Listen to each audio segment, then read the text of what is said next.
Okay, so right, this that is got really hard fiery. for me to take. Hillary Clinton, I have the same physical reaction to her as I used to have when George Bush would speak.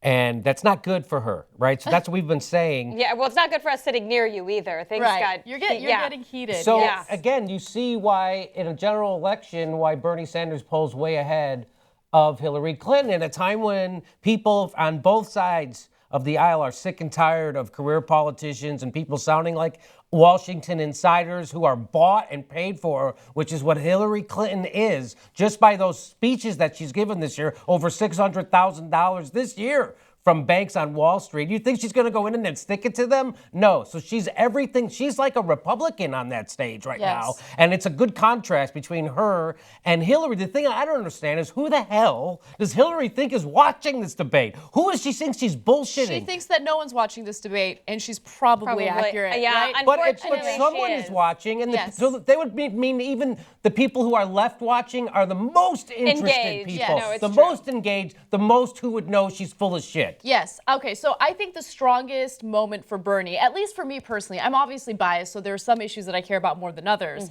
The regulation of the financial industry, of the banks, is what I care about the most, along with healthcare, along with our justice system. And in all three categories, I think Bernie really outshined. Shined. Outshined Hillary. Now, the financial stuff was really interesting because I think Bernie did the best in that regard. So I love that he talked about Dodd-Frank and how it's just a watered-down regulation that actually went after a lot of the smaller banks, making the bigger banks even more successful, even more powerful, even more too big to fail. Right. Well, the rallying cry, break up the banks, is simple and to the point. And again, I think it's very important when it comes to this sort of, when you get into the financial mumbo jumbo, everybody goes to sleep unless it's The Big Short, which everyone please go see. Yes, such a good movie. Go see The Big Short because that's, I mean, again, they're trying to make an argument that everyone can understand. Break up the big banks. I get that, Yes. Okay, so the thing that really led to our economic decline back in 2008 was the subprime mortgages. And The Big Short touches on that. Sure. Definitely watch that movie. It was excellent.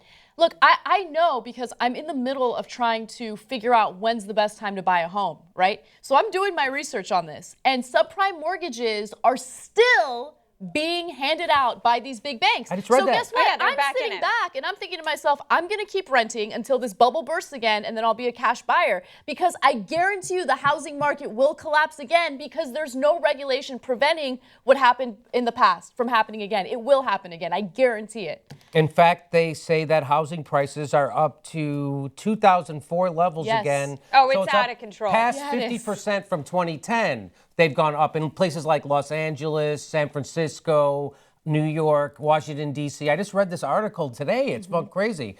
And I'm like, oh, my God, it's happening again. I'm like, should we sell our house now and we start renting again? Because it seems like it's going to crash pretty quickly. People need to be pissed off. And I hope they watch and listen to Bernie and they feel the burn and they decide to do something about it. Exactly. Michael Schur changed his tie. All right, let's go to Jake Tapper and see what he's got to say. I'm sorry.